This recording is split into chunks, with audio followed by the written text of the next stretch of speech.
Welcome to the Social-Loco Show, a weekly podcast hosted by Cory O'Brien, the social media strategist at Heat and author of thefutureofads.com. And I'm Adam Helway, CEO of the digital marketing agency Secret Sushi Creative. Each episode, we discuss topics, trends, and tactics related to social, local, and mobile marketing. Our goal is to help you understand these topics so you can integrate them into your own efforts. Today is June 19th, 2012, and this is episode number 24. So June 19th, though, we will actually have content from a couple different days. Isn't that correct, Adam? Yes. We did another on-location remote recording. There we go. We are a podcast of the future. We can record mobily. We can combine days. We are getting all kinds of crazy technical right now. But well, one of these days we'll actually tell you things from the future somehow. There we go. We will bring you news from the future. But the reason for that is that we were at the Social-Loco Conference, which took place yesterday, actually. So we were doing a quick turnaround on just a little intro to some of the Social-Loco content that we were able to record yesterday. And for those of you that have been listening to the last couple of episodes, this should come as no surprise. We've been talking about the Social-Loco Conference and how excited we were to take part in it and actually get a chance to interview a lot of the speakers that were participating in the event. And so, now we're after the fact, and I think we were pleasantly surprised by the event and had a great chance to talk to a number of really, insightful people and get a lot of great content for the show. And we're looking forward to bringing that to you over the next couple weeks. What was your take on the conference, Adam? Do you think it was a worthwhile experience? Yeah, I mean, we've kind of we were in a different position, right? So you and I have both attended the conference, so we've been inside the conference room listening to all the sessions and taking part in it from a participant point of view. And then we've also at different times had an opportunity to be on a panel, so we've been on stage. But this time we were really kind of like outside of that all the entire time, because we actually had a table set up. We had a kind of makeshift mobile studio over there. And we were, like you were saying, interviewing people and really had more of a chance to interact with the attendees that were there and tell them a little bit about the show and just kind of talk with them from that perspective, which was quite different than the experience both at the Social-Loco event in the past and really at other conferences. Yeah, when you say outside the event, you literally mean outside the event. We were placed directly outside of the doors. So a couple of times during the interviews, you'll hear the audio get a little funky, and that's just because there were a lot of people kind of coming and going. Unfortunately, we couldn't bring our own sound studio and isolate people off. We had to just be on the show floor, but I think that kind of adds to it. You'll actually feel like you're there with us, talking with these people and listening to the rumblings and mumblings of people having conversations and networking all around us, which I think was kind of fun. The other thing you might actually listen to, unless Cory does some magic here between now and the time that he puts the interviews that will feature up, is my cell phone on the table next to the microphone buzzing away every time a tweet came through or something. So if you hear a sudden rumble in the audio, please point the finger at me. And I did get a warning beforehand from Cory, and I think that my lesson is learned now. Cory is going to make sure that my phone is in pocket from now on. Yeah, there you go. And I think one of the other interesting things of this episode specifically is that we might actually have a number of new listeners that met us at the conference and picked up a card. We were handing out cards that had information about the podcast, where to subscribe, where to listen to us. And so, our hope is that a number of people went to the conference, said, hey, the Social-Loco thing, this seems to really be a good fit for me. I'm interested in finding out more about it, learning more from the people that were on stage. And so we hope that they are checking out this episode. So if that's you, we welcome you to the Social-Loco Show and hope you both enjoy this episode and stick around for future episodes as well. We have a lot to share. So let's see. I'm thinking that we'll do just a kind of a quick synopsis of the things that people should expect from the rest of this episode here today, and some of what we'll be doing in the future few episodes as we share some of the things that we got from the interviews at Social-Loco. Yeah, I think that sounds good. Why don't you dive right into that? Yeah, so we have 4 interviews actually today. We have Mark Evans, who is the organizer and host of Social-Loco as well as Geo-Loco, and I think he might even have a couple little offshoot conferences that he puts on. But this guy is, I think we've said it over and over again, one of the nicest guys, and you'll truly hear that as we talk with him here about his experience putting on the panel, these events, specifically Social-Loco in this case. And the differences between when he puts this sort of event on in the Valley, the Silicon Valley, versus out there in the East Coast in the New York area. We have an interview also from Nivy Jajeria, I think is her last name. And this is really a pretty amazing story, but she is a 17-year-old newly graduated from high school winner of the hackathon. So she is again, 17 years old. She is a female, and she won the hackathon out of 180, I believe, developers. There was a hackathon for the Social-Loco Conference the 2 days before that event. They called it the Big Brand Hackathon, and they had Kraft Foods and Home Depot and a number of other big brands there actually kind of vying for the attention of these developers. And so she'll tell you the story about winning that. We also have Irena Newman, and she works on the mobile side for Groupon. And interesting, she shares a few things about kind of Groupon's philosophies and how she sees kind of mobile tying those things in together, as she calls it, the glue that ties in social and mobile and something else. So listen in to hear what she says about that. And last but not least, to round out our interviews today, we have Mark Silva, who had a really interesting conversation. He is from Anthem Worldwide, who is a brand company, and they are leveraging and utilizing a lot of what's happening in the solo-mo space for a lot of large brand clients of theirs. And I believe, Cory, you've known him because it sounded like you guys were familiar with each other's work, huh? Yeah, we've run across each other a couple times, I think even at events like this. And, respect the guy. He does a lot of great work, so I was excited to get a chance to talk to him in depth and share some of that knowledge with other folks as well. Well, very cool. So I think you guys will get a lot from really 4 different interviews here. And we'll talk a little bit more after the interview about a little bit more about our experience and what you might expect from the shows to come. All right, so we are joined now by Mark Evans, who is the host of this great event, the Social-Loco Conference, and kind of wish it was just the host, right? Yeah. The organizer, the creator, the inventor, the man behind Social-Loco Conference. The guy that lugs around the great masher here. The giant masher, which really I believe in about 10 minutes you're going to mash open a giant thing of prizes and hand those out. So, I've been accused of actually overselling the piñata, but I think a piñata is really a big part of the show. Yeah? Why is that? Because, this is our chance to kind of take out our frustrations on why the market's not moving fast enough. No, I'm joking. This is just a fun way to end the day, and it keeps people in the room, and we give away some great prizes. I know you've got like iPads and things like that usually that you give away, right? So how do they all come out in one piece after you hit them with the masher? So we actually did think about putting actual devices in the. So it's a 5 foot tall, 4 foot wide iPad piñata, nice. And you bust it open, and we thought, with something shaped like this, it would probably you would have to have everything under warranty, and we're not willing to go that far. So we just have essentially little boxes fall out with names on them, and I think that works out well. Very nice, very nice. So, putting an event like this together, what are some of the things that you've learned along the way? I know this is I think the second Social-Loco, and you also do the Geo-Loco conferences. What are the challenges that something of this scale presents, and maybe some of the interesting lessons you've learned along the way? I think one of the most interesting lessons that we've probably learned over the last couple of years is that it's a market. Social-Loco and mobile just 2 years ago wasn't an acronym, and we were trying to figure out this local piece and how that fit into social. And at the time, location-based services 2 years ago was really hot with Foursquare, and so the conference really got us started around my interest in location-based services. And I think you guys have been to all of the events. They started out as something small, and then it turned into this bigger event, which we call Geo-Loco. And we thought, wow, what a great way to actually talk about location-based services. But instead of doing a tech event for techies, let's talk about it from a business perspective. And so we started there, and I think we had Fred Wilson come out and give the keynote. We thought he was a perfect person to galvanize the community, the business community, investor community, entrepreneurs around the interest in location-based services.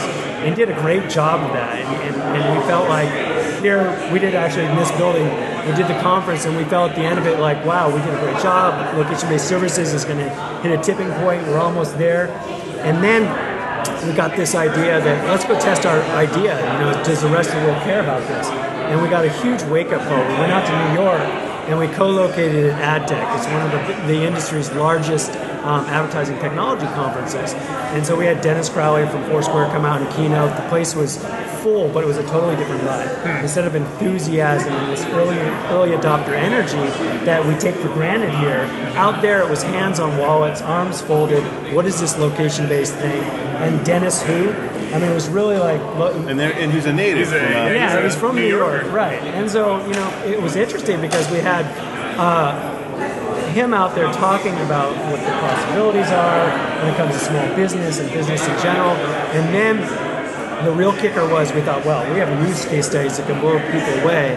And we had the VP of media, I forget exactly her title, for Bravo, NBC News. Mm-hmm. She comes out and she said great things about Foursquare. We did this great project with them. It was around Atlanta housewives. It was hugely successful. And we spent $30,000, and boy, did we get a lot for our money. And so the moderator said, well, so does that mean that you're going to open a budget and start spending real money on this marketplace? And there was a silence, and all of a sudden she busted out laughing. And you could just feel the air get sucked out of the room. Yeah. Like, whoa.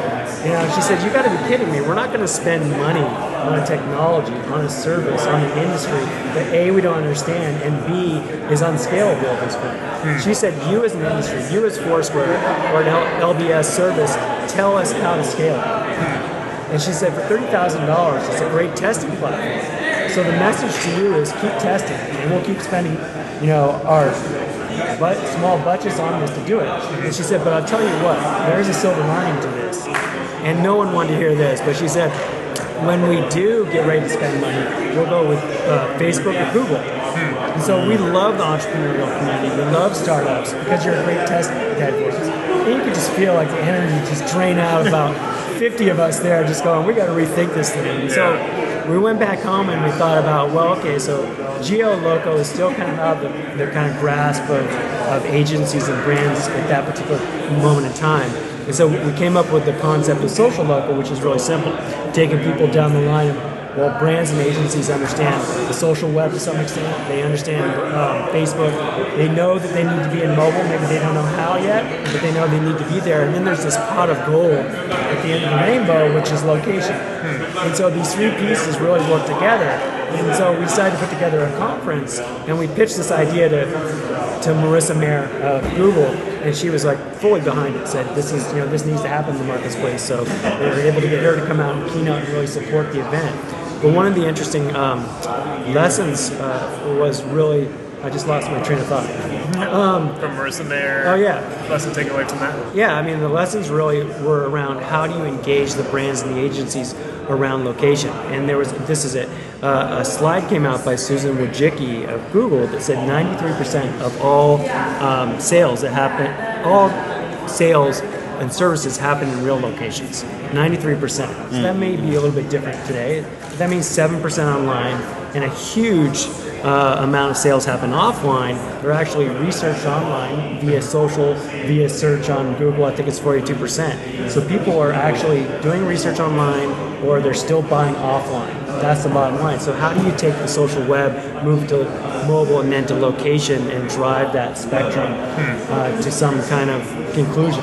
And so 2 years forward, here we are today, where we're actually getting there. Brands have started to come to the shows. They're getting engaged, and I think this weekend was a great example of that. So we did the Big Brand Hackathon, where we had the Home Depot, we had Kraft Foods, and they came out and they spent 48 hours with 150 developers.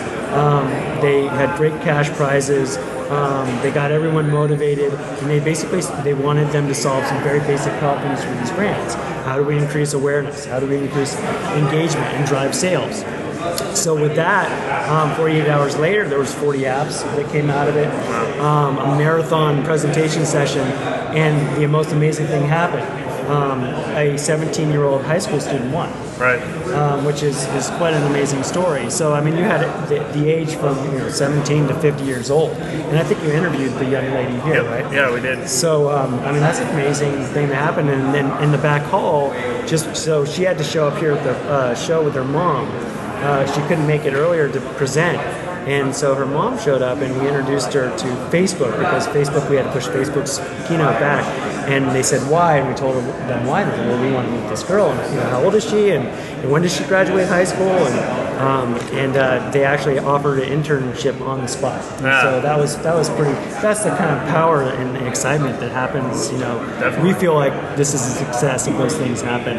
And so we feel really lucky to be in that position to continue building this. Yeah, Facebook's essentially making an investment in the talent that's showing itself at an event like this. You can tell that they've got their focus there. So. Right.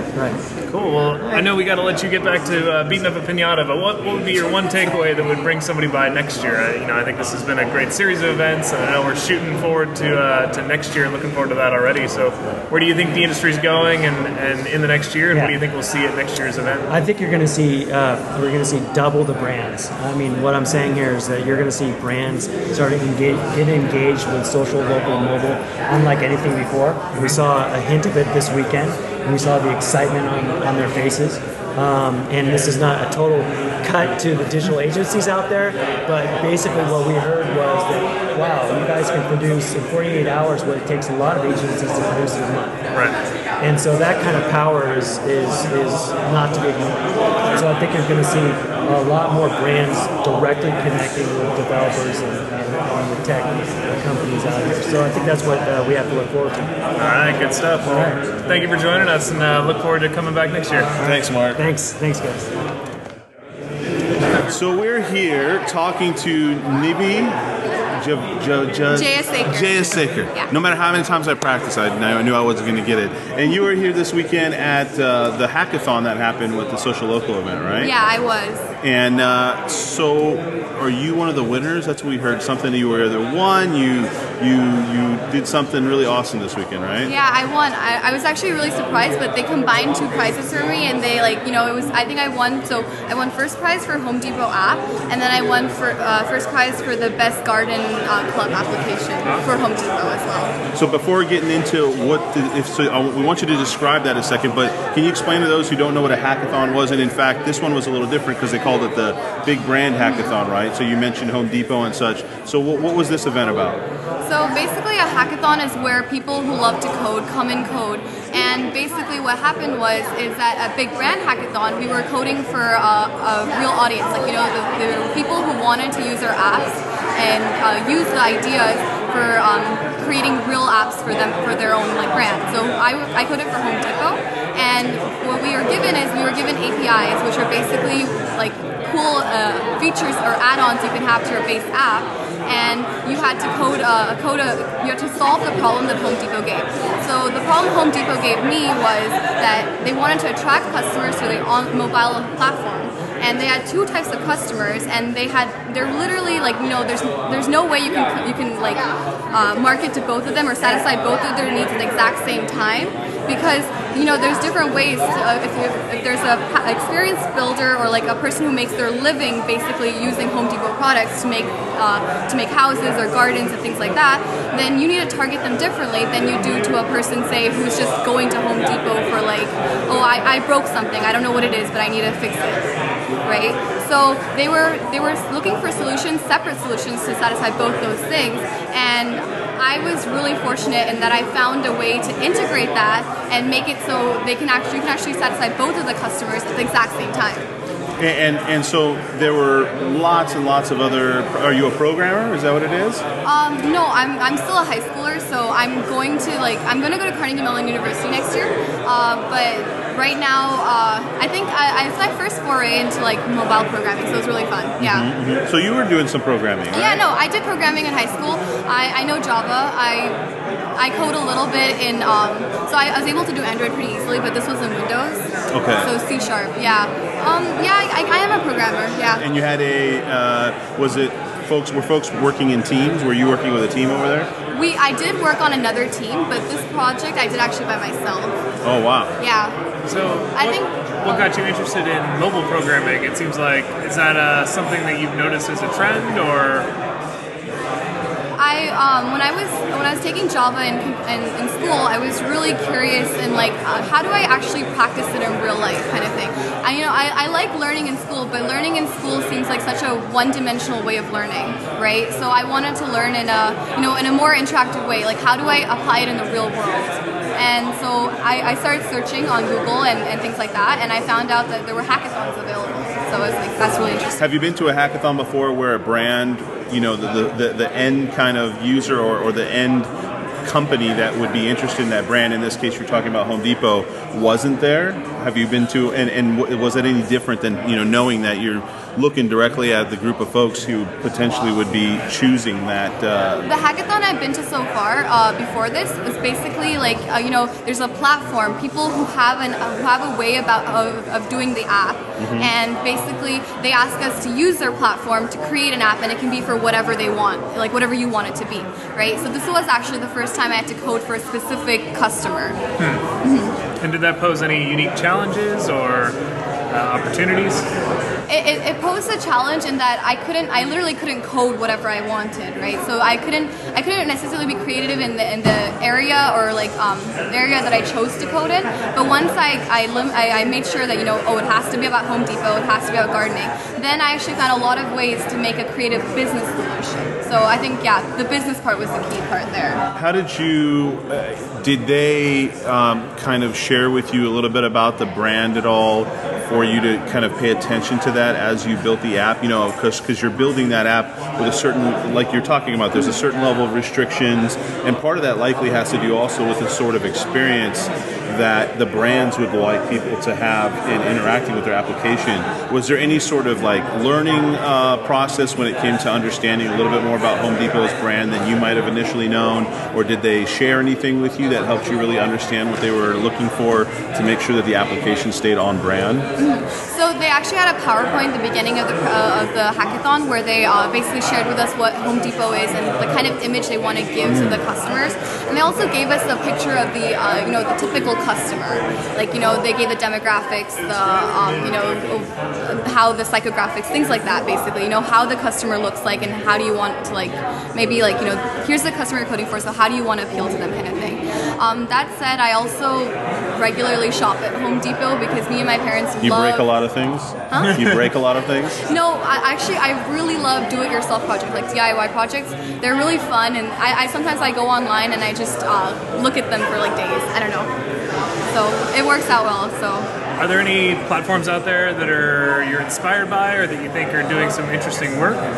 So there is a platform. I went to a hackathon a week ago. It's called it was hosted by Vodafone, and it was an AI hackathon, artificial intelligence, and the platform's called Expert Maker, and it's really cool because it allows you to basically use artificial intelligence in a very understandable way. So a lot of people they know that artificial intelligence exists, and they know it in a very abstract way. They have no idea how it really works, right?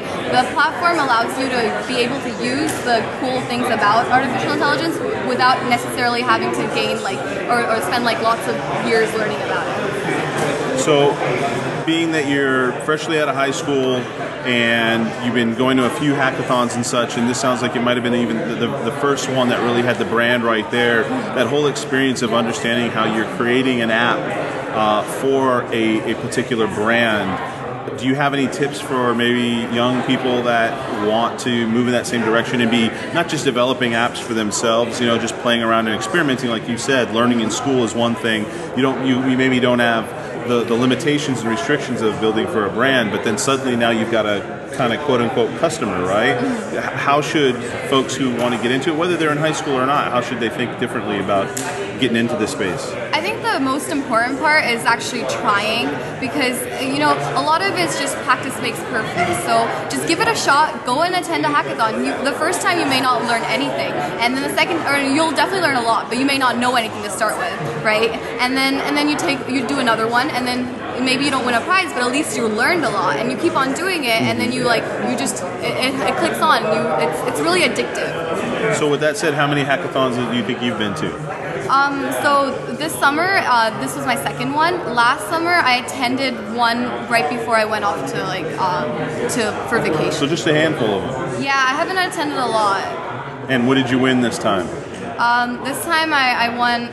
You want the cash prize? If you want to share it, okay. We won't tell your friends so they don't go asking you for any additional money this summer. So I actually got I got $8,000 for the first place win, and then I got $2,500 for the best gardening app. Very cool. It works out because college expenses are a lot. I was gonna say that should help buy some it nice, does. It really does. Yeah. Nice computers and everything to get you set up for programming in the future. Yeah, I don't want to put too much of a burden on my parents, so this is a nice way of making back the money.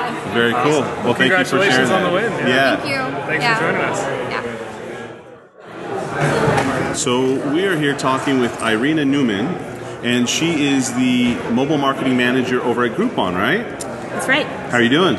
Doing great. How are you guys? We're doing good. We have a couple questions for you here. And how is Groupon, we're here at the Social-Loco event, how's Groupon adapting to the shift towards social, local, mobile, the whole solo-mo thing that's going on right now?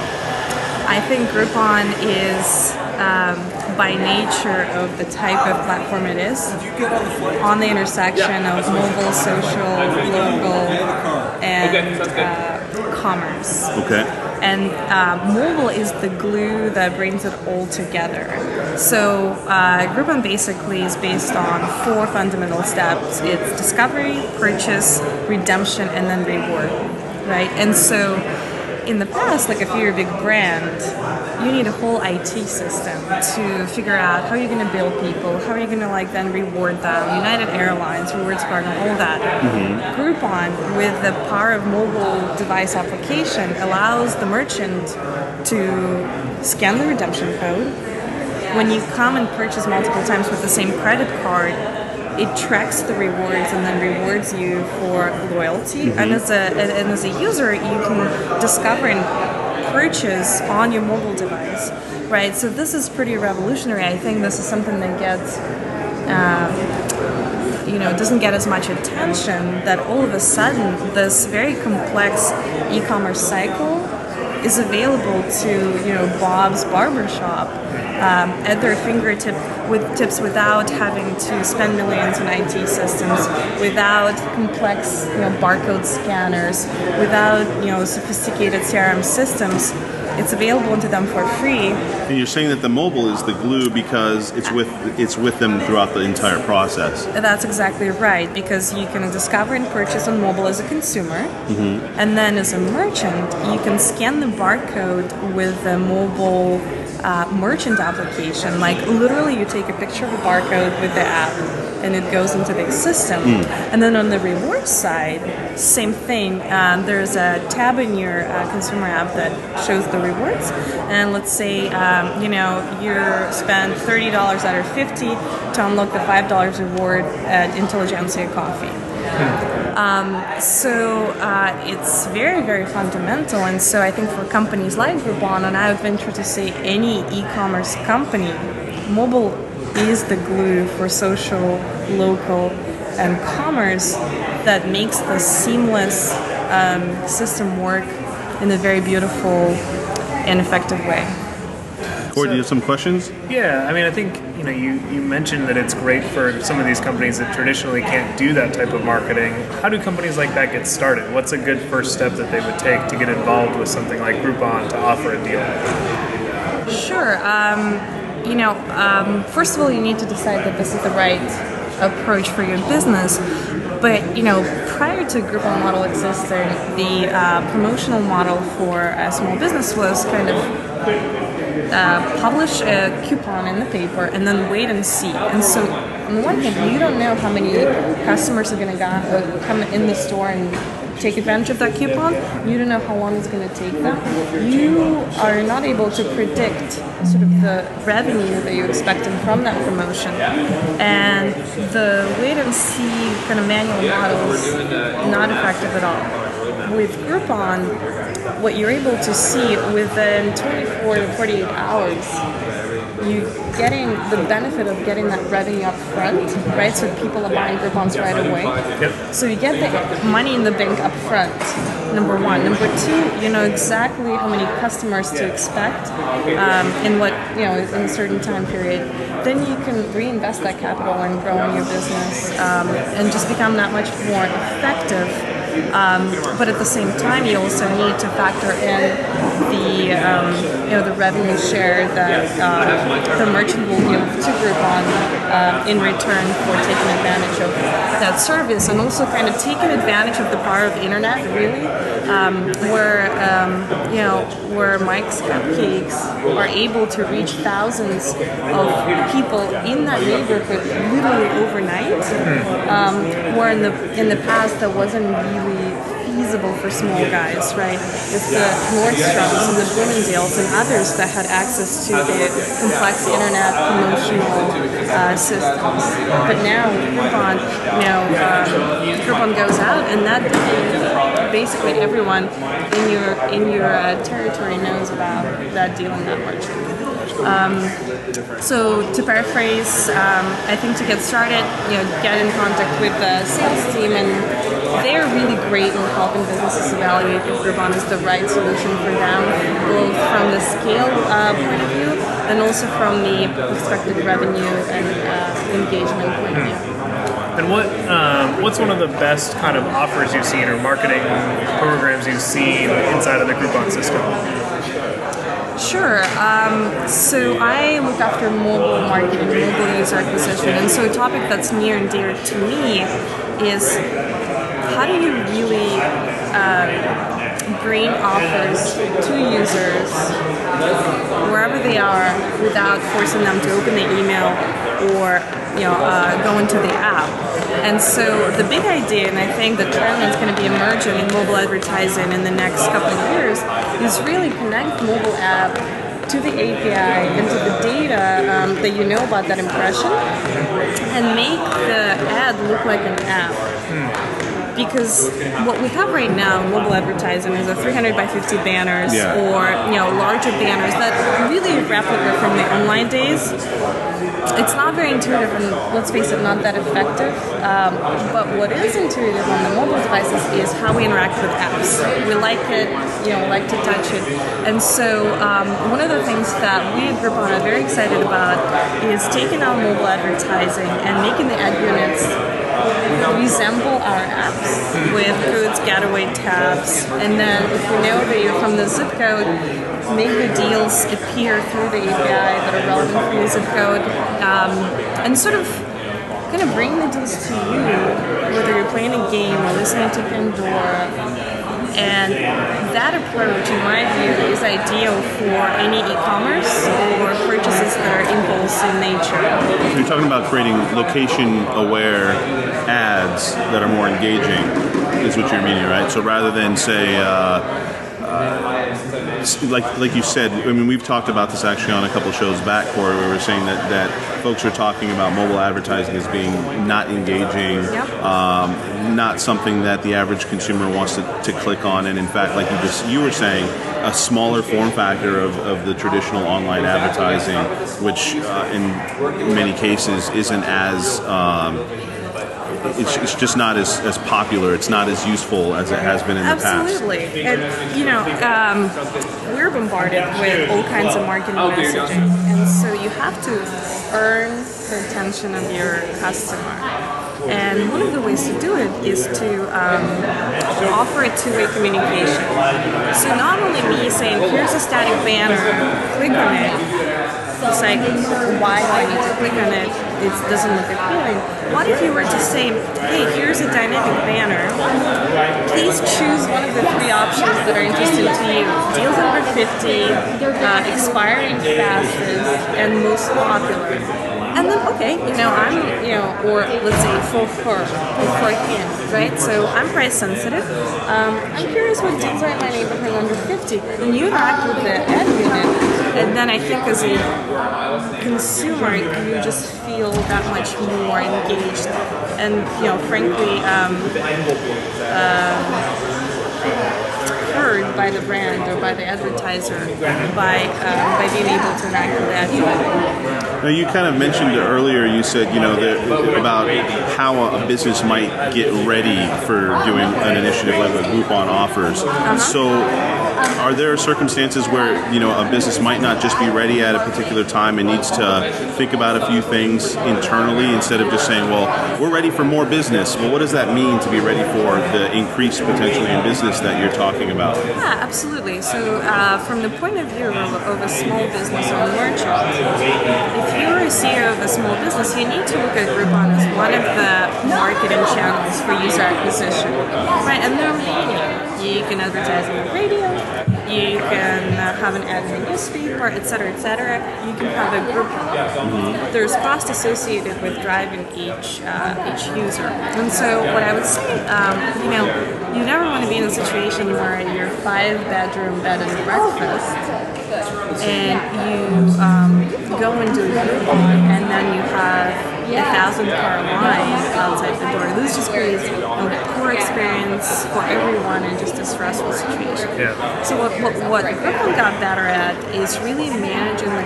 quantity of Groupons sold, so that when Groupon get activated, then the bed and breakfast is not stressed out and the customers have good experience. But if you are a bed and breakfast,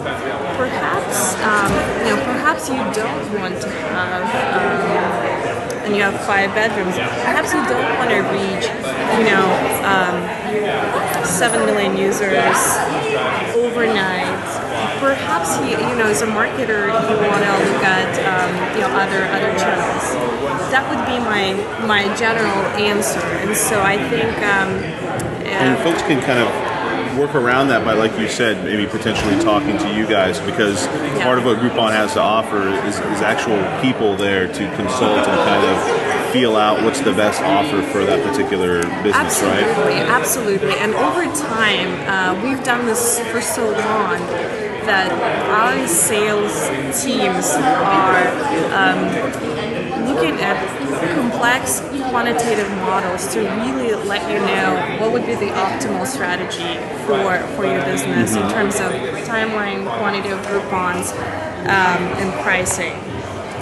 So definitely got it down to science. Good. All right, the science of mobile, I like that. Cool. Well, thank you for joining us on this episode. And I think we really appreciate the information you shared. It sounds like Groupon's doing some exciting things. So absolutely. Thanks so much, guys. Thank you. Appreciate it. All right, so we are here talking with Mark Silva, the SVP of Emerging Platforms at Anthem Worldwide. I feel like I'm getting mugged here. You are, just wait. That's the second part of this interview. Okay. So tell us a little bit about Anthem and what you guys are working on. So Anthem Worldwide is a strategic brand development and deployment agency. What that means is at the highest level, we're doing massive brand strategy across large CPG, consumer packaged goods brands. Everything from the range architecture, where it can go, what the core meaning is, all the way out to design, packaging, and then as a digital arm, we take that all the way through communications to experience. Very nice, very nice. So, branding, I think that's not something we've talked a lot about today. We've been talking about some of the network providers, but as somebody that's focusing on brands, what should brands be doing specifically to take advantage of some of these Social-Loco opportunities? So it's really funny. When you take a look, I had a slide earlier in the day that took a look at the top digital brands and brands spinning in digital, and you look at them, they're in all these areas that in 1.0 got disrupted by digital. You look at automotive, you look at telco, you look at banking and retail. Every single one of those, e-commerce took over retail, right, and is now 30% of the total marketplace. It's a 30% of the total media spin in many of these areas. of total marketing dollars. So think about $175 billion worth of marketing dollars being spent across these categories. Some $30 to $50 billion is being spent in digital. So what's conspicuously absent, though, are consumer packaged goods, entertainment, and media brands. So to me, I think that's actually, whenever you look at the 2x2 the Boston Consulting Group kind of matrix strategy, you look at the white space up top, and that white space really are these brands that haven't yet been disrupted or haven't yet moved into digital all in the way some of these other categories have. So when you ask how do you get involved in these areas, I think a lot of the stuff sits underneath either the contempt or the purview of a lot of these folks. So if you think about it, for a lot of big brands selling $1 soda, it's tough for them to say, what does a social local impression mean to me?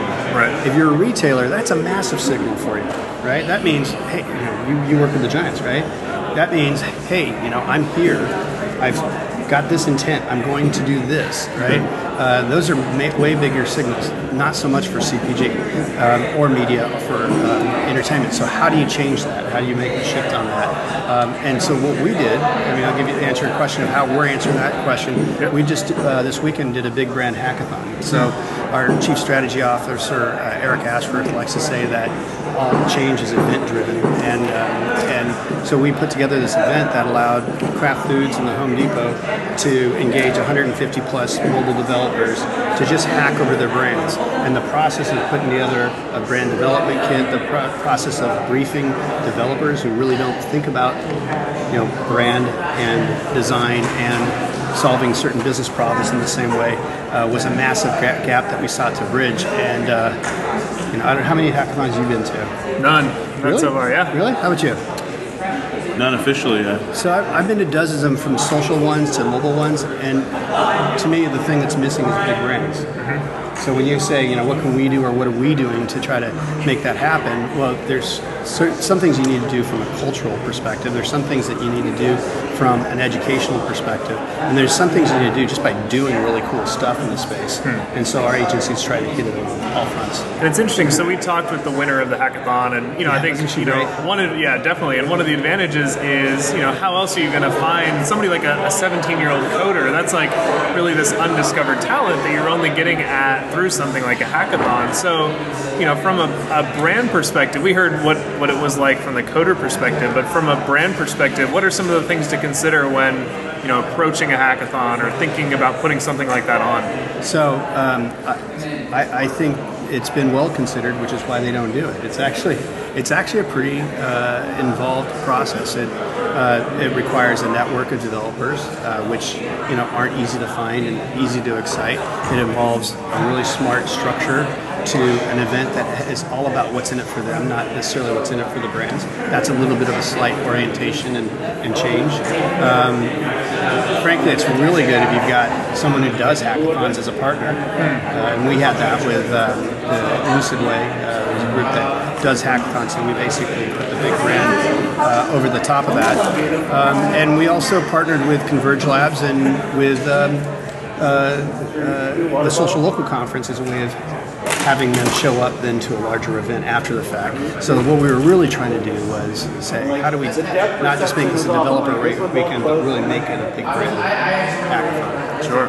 So I will tell you the couple of ahas we had out of this is if any CEO or CMO out there really wants to change culture, then take on one of these kind of events.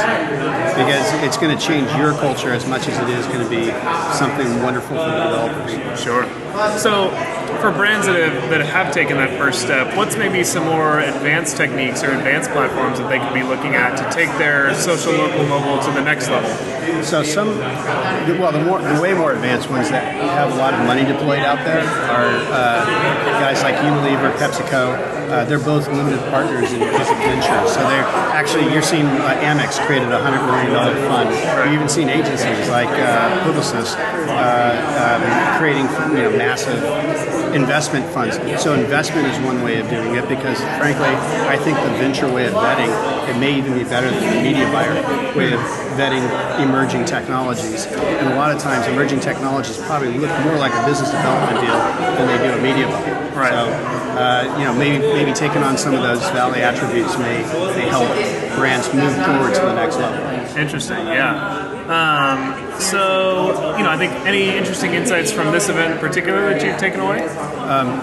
The Social-Loco event's one of my favorites. It feels like one of these events that's super insider. It's like the moment before something really big happens, and then everybody else comes in. And so you've got really senior people like Emily White from Facebook, and you've got guys like Ben Parr, who's a writer, former writer for Mashable now with CNET, I believe, and you get really senior people from all walks of industry throwing their cards down and saying that title doesn't matter. What matters more is how do we figure this out together, and that's the coolest part of the movement. Whether it's the quantified self movement, whether it's the Solo-Mo movement, whether it's the Places movement that you're seeing a lot of stuff on, which I think is a little bit to the left of the Solo-Mo activity. All these kind of even the hackathons. Those are little communities that are a different way of engaging and getting in there to make big brand movement happen. So what I think is from a very small idea, big things can happen. Now you've got a couple of examples of that you guys have done really cool stuff with the Giants. People will say, well, that's a layup, or maybe that's a softball. I'm not sure. Maybe that's an underhand pitch, right? Right. Because you've got a great brand, you've got location already built in, you've got enthusiasm. We took a little brand. You ever seen the Shoot Beer? Who is it? The Shoot Beer. It's the one with the little red nose. The guy's got the red hat. I haven't seen it now. Anyway, it's a Belgian beer. They don't have a lot of budget, but they've got a great, beautiful brand. The lore goes that 6,666 years ago, a gnome whispered into the great-great-great-great-grandfather of the guy who's brewing it now, the recipe. And so to bring attention to this mythical date, we actually had the world's smallest toast. And we put in all the bars these very small little mugs. We had an augmented reality app where the gnome would actually toast you, and we made the world's smallest media buy, and everything about it was just super fun, and the amount of activity and engagement we had around that eclipsed anything that brands paying 10 times as much would do, right? So how do you get a small idea to become a bigger platform? That's kind of the core thesis. And what do you think? So you said fun. You said that a couple times. And it seems like sometimes brands have kind of lost that idea of fun and the role that can play. Do you think that fun is something that maybe we need to remind ourselves, like, hey, this social thing is really about having fun. It's about connecting, and it's about embracing that. And does that seem like something brands haven't done enough of lately? Whenever I see brands in the beer business that aren't having fun, I know they're going to be fired. The agency's going to be fired. If you're not doing it in certain categories that have social as a component, then you're blowing it. So yeah, I mean, there's almost like an expectation that you'll do that. So fun is one way to do that. I mean, there's lots of ways to engage people. You saw the Home Depot on stage being incredibly useful. Mm-hmm. If you think about how tough it is to garden in different microclimates, actually being really helpful could be a way of delivering fun and enjoyment, not the kind of fun and enjoyment my frat boy brethren. It doesn't have to all be about entertainment in wild times necessarily, right? Yeah, it doesn't have to be over the top, but even that's a form of entertainment. I mean, you think about the solace that people get and the spiritual healing that you get by just gardening. That's a way of feeding your soul as well. I kind of say it's about helping your customers or potential customers be better, faster, stronger, smarter at whatever it is they're passionate about. So if it's gardening and you help them enjoy that more, then you've added to the fun of that experience, right? Totally. And what have you now, adding the solo, what have you add to that, a social component to it, which is not I'm your friend, but I live in your same microclimate. So think about me planning something here in the fog belt of San Francisco versus down on the peninsula, right? Mm-hmm. Radically different growing regions and stuff like that. But if I knew what people in my neighborhood were planning and when they were planning it, that would relieve a lot for me. What was still alive 2 months later? Yeah, but it would be social. It would be have that social component. It would have the hyper relevance of locality. It would have, to me, if it doesn't have mobile these days, it's just brain dead. So it would obviously have that. Yeah. Do you think is mobile something that brands are understanding now, or is that still an area where a lot of brands are struggling? So it's a good question. I think that. What do you think about responsive design? I think it's good, but it seems to be both evolving so quickly and still so new that a lot of brands are kind of taking a wait and see. My comment on it is that my agency is actually doing responsive design, and I see it as a must. I think responsive design for the sake of just changing the form factor to make it smaller is useless. Yeah. But responsive design for the sake of thinking about people's usage and mental mode. Yeah, that wouldn't be responsive.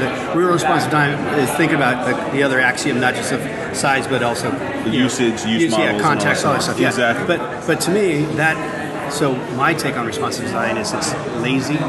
It's really? Yeah. It's even though it seems like a lot of work, it's what you're doing is you're stretching the crap out of a budget, which is not the issue. The issue is, why did Instagram happen?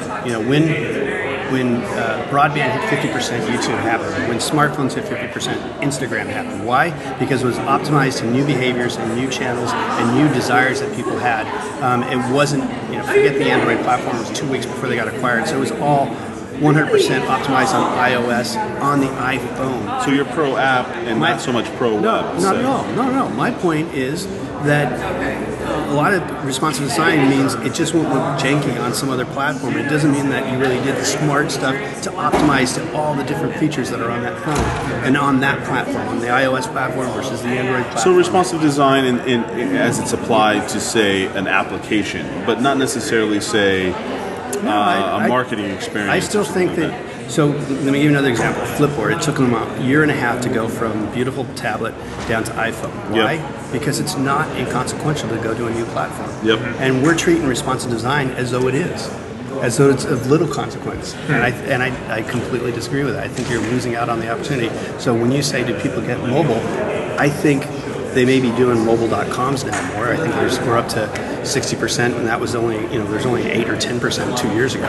We're up to 60% of sites now are actually mobile compliant.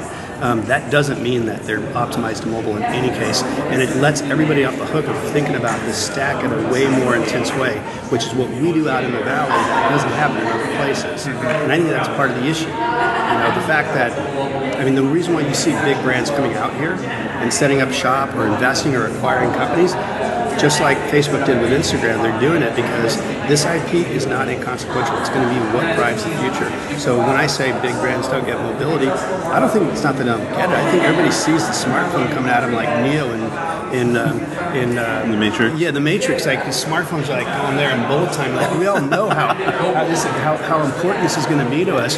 But how do you get your company there and how do you get your brand there is really challenging. So that's part of the reason why we did the Big Brand Hackathon, was to break that down and actually put even our agency.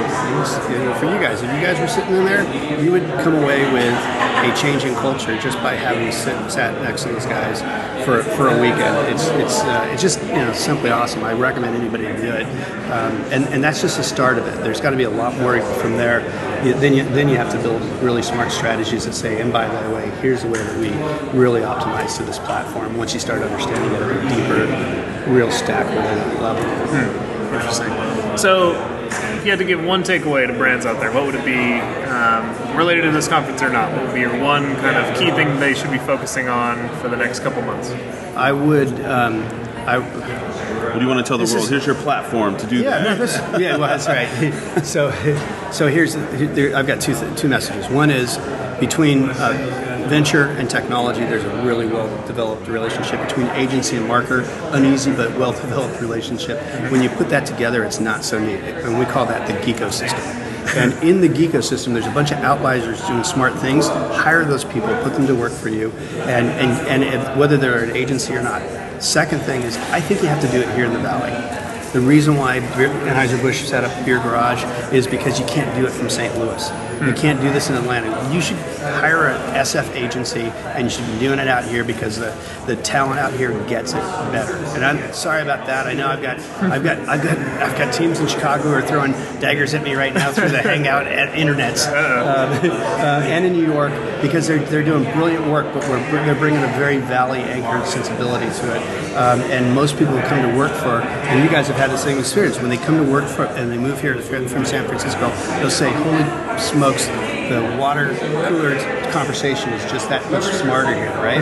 It's more intense here. We're thinking about things at a more intense level because it's all around us. We can't avoid it. Yeah. We're going to show up like dummies at a cocktail party if we're not thinking about this. Right. So anyway, hope that. So 2 takeaways. One is move out and be part of the Silicon Valley. 2 is think about it as an ecosystem or a geekosystem, not just what piece of it you're going to own. Think about how you engage the broader ecosystem.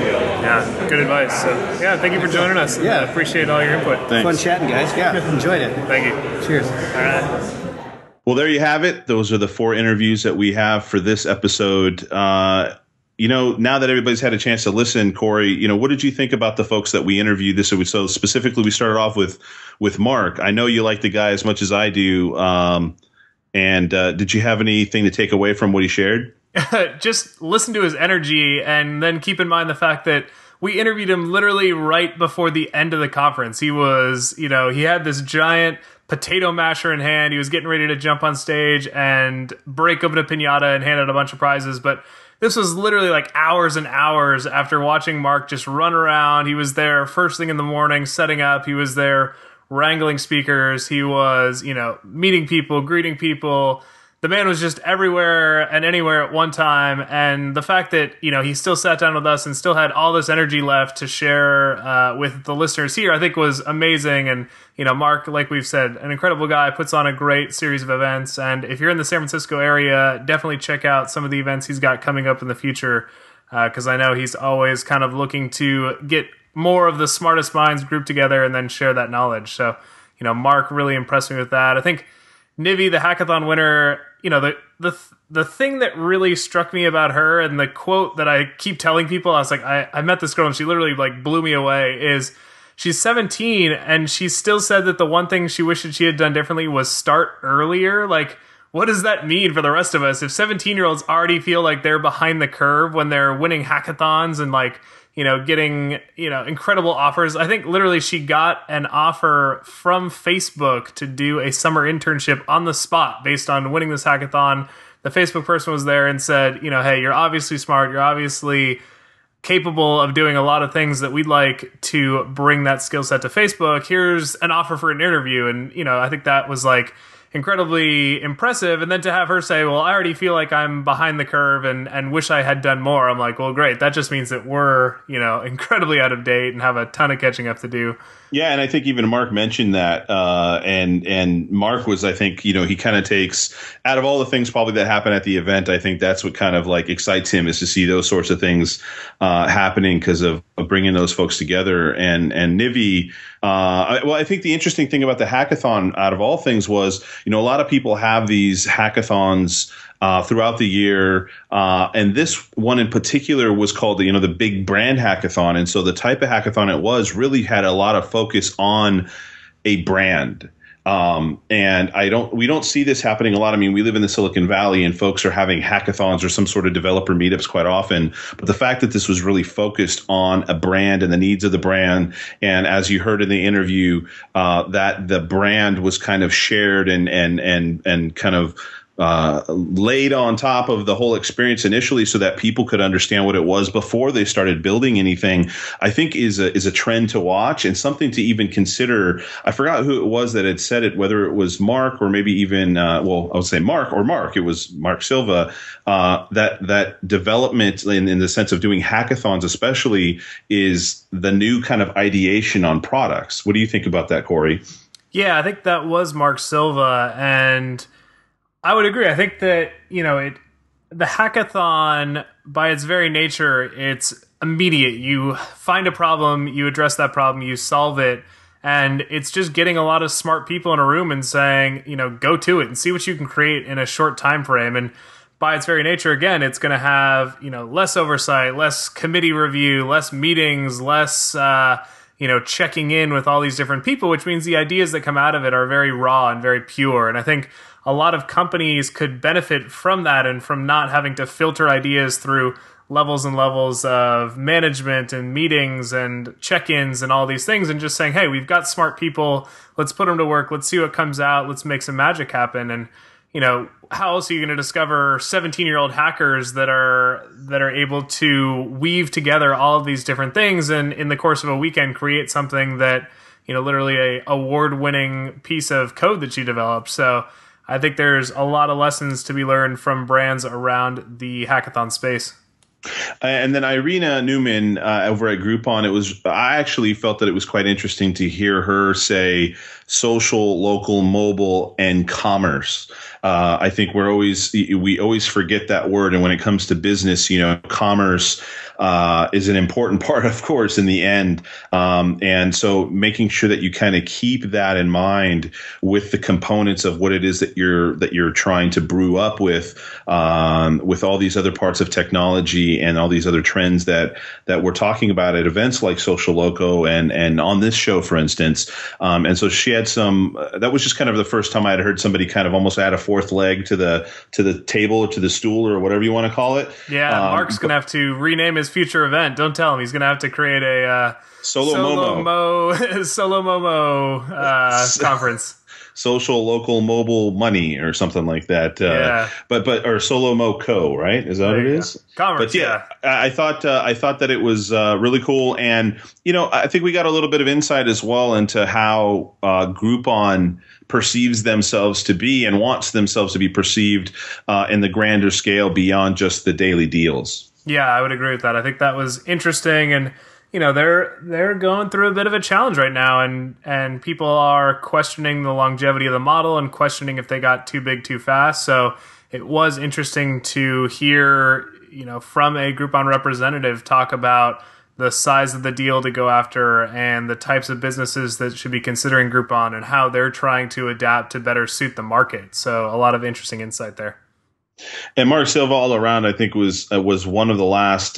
We talked to Mark Evans last for the day, but we talked to Mark Silva just before that. And it was really interesting to be talking to him and hear his kind of overall perspective about the space and what brands are doing right and wrong. You'll hear him and I kind of just quickly talking about responsive design and how, mobile designing for mobile devices and for the mobile space, and his perspective is being approached in the wrong direction. And so it was kind of food for thought for me specifically for the work that we do. And I think it was it was a good way to round out the day.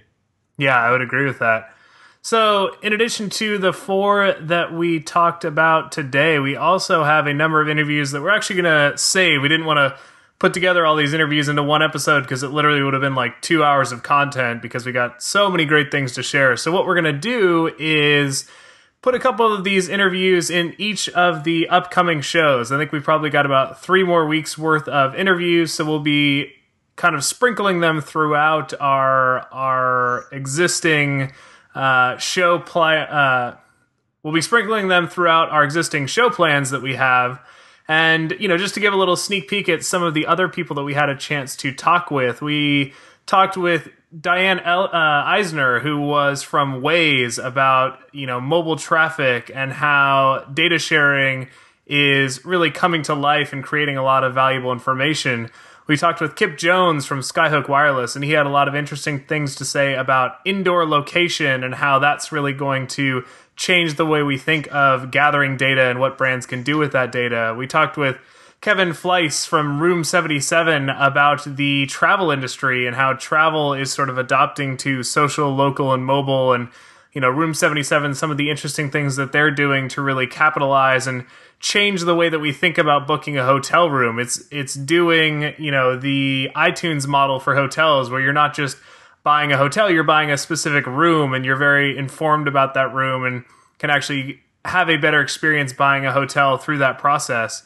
We talked with Nancy from TripIt, and that is, more of a broader but still travel-focused industry. And again, talking about the changes that the travel industry is having to make and how TripIt is really doing some interesting stuff with bringing a lot of data together and the challenges that poses with integrating a lot of these APIs and how, they've had to rely on a bunch of different data coming together and then presenting that in a better way to consumers to ease the process of planning a trip. And so, a lot of interesting insight for the travel industry there. And then finally, we talked with Alexa, who is the founder of Food Spotting. And I don't want to give anything away, but we did actually get a bit of a sort of breaking news from Food Spotting, which is actually why we had to postpone that interview a little bit. So we will have that as soon as the official announcement comes out from Food Spotting.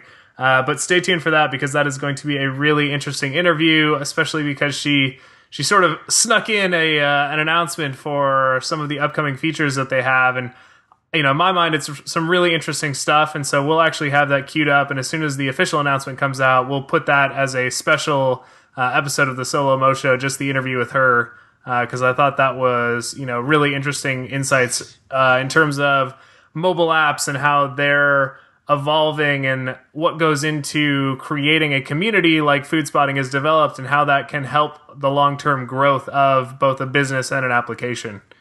So, without further ado, we're going to cut you guys some slack here from all the long shows we've had in the past, and we're going to actually wrap it up here. And again, we wanted to thank everybody who came out to the Social-Loco Conference and said hi. We had a lot of fun meeting people face to face, and I think I probably speak for Cory in saying we would like to try to do things like that more often. I think sitting down and actually interviewing people is a really incredible experience in comparison to being in our respective homes and recording remotely and not even being able to see each other as we record the shows, and really being able to kind of talk directly to people who are interested in this space and tell us what it is that they're interested in listening to and so on. And so that's great. And another, big thanks to Mark Evans and the rest of his team for putting on yet another great event. And Mark makes it easier than anybody I see to just come over, enjoy yourself, and participate in the event.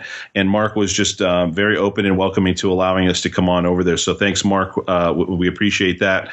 And last but not least, we'll let you go ahead and close on out like you usually do, Cory. All right. Well, as Adam mentioned, part of the great thing about that conference is we got to really interact with people and learn from them what they wanted to know more about as it comes to social, local, and mobile. So if you do have questions or, a potential topic that you'd like us to cover in a future show, we'd love for you to get in touch. And again, that could be to ask questions, suggest topics, give feedback, or even if you just want to say hi and say, hey, I listened to the show, I wanted to introduce myself and maybe get a chance to meet you guys at an upcoming conference. We would love the opportunity to do so, and there's a number of ways you can reach us. So the easiest is via Twitter. The show can be reached at Solo-Mo Show, and that's checked by both Adam and myself, or you can reach me directly. I'm at Cory O'Brien. And I'm at Secret Sushi. We're also available via email. It's solomoshow@gmail.com.